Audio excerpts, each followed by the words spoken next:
Hello and welcome to Aging Fearlessly. I'm your host, Guillermo, and I appreciate that you're spending your very valuable time to tune in. Well, as promised, I'm airing the special program to discuss the things one can learn about finding love from the ABC News series, The Golden Bachelorette. Now, as I have mentioned before, no one should even think that this program, like others in the long line of ABC's Bachelor series, even closely resembles a reasonable measure of what to expect out there when you first start out looking for love, especially after you lost a major love in your life. But I did find 6 lessons from this new series, first show, that are worth mentioning. So without further ado, here we go. First of all, for all intents and purposes, Mrs. Vassos, the Golden Bachelorette, is very likable and comes across, frankly, very genuine. And the same goes for her suitors. Doesn't seem to be a violent psychopath in the group that we know of, which is all good. But it is important to note that a major part of finding love is the effort it takes to discover the good and the blemishes that are part of every individual, so that you can make the objective judgment of choosing them or not. Now, it would be nearly impossible for anyone under this very superficial 8-week setting to discover these traits and make an informed decision. Perhaps this is more than anything else explains the 4% success ratio for these programs. Number 2, at the beginning of the show, Mrs. Vassos emphatically expresses her readiness to find love again, and I was really happy to see this, for this is a very important step one must take in the search for a new love. And it takes a long time to get here, especially after the loss, whether by death or divorce. They're both big losses of a long-time love. But Mrs. Vassos shows that you can get there.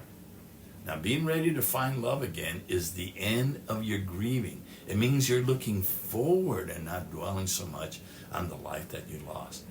This is a very good place to be, where everything seems possible and hopeful. And it is the necessary place to be in order to find love again. And if you're not there, you're probably not ready to step out, I hate to say.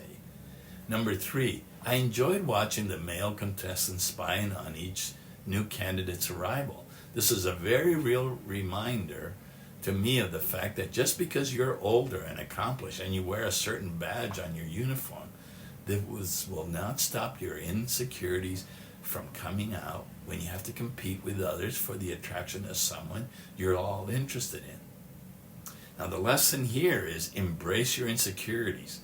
This is all part of the process of facing them and perhaps accepting them. Number 4, I must say that it was good to see many of the men being moved to tears when they saw videos of their children encourage them to participate in the program.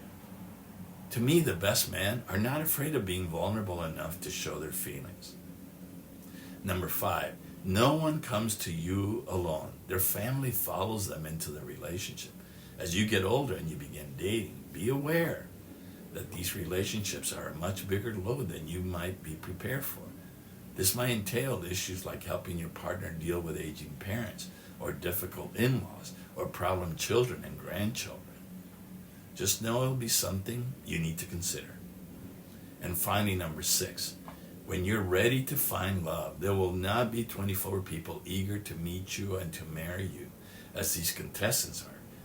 Frankly, almost everyone out there, just like you, is very unsure what they want in a new love. People will be hesitant and wary, just as you will be. This means you may have to work hard and go through many ups and downs before you find someone that fits with you. But the great thing about your new situation is you can create new rules and traditions that are important to you. And you will not be limited to any number of candidates. You're free to explore and choose the right one. Or not choose at all. For in this way, the world can be your oyster. See you soon.